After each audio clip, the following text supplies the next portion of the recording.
ایک دفعہ کا ذکر ہے کہ ایک کوا درخت کی شاخ پر بیٹھا ہوا تھا اور اس کی چونچ میں ایک ٹکڑا پنیر تھا۔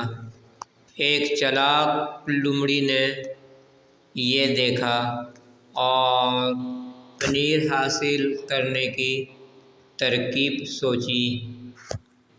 اس نے کوے کی خوشامد شروع کر دی، کوے کی خوبصورتی کی تعریف کی اور کہا کہ تمہاری آواز بھی یقیناً بہت خوبصورت ہوگی۔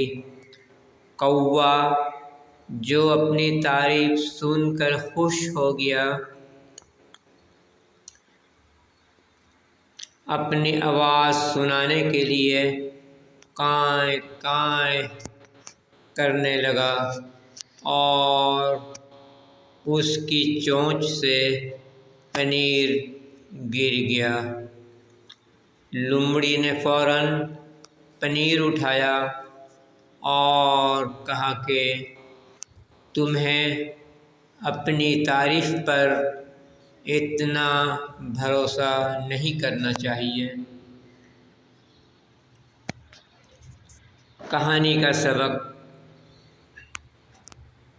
خوشامد سے ہوشیار رہنا چاہیے،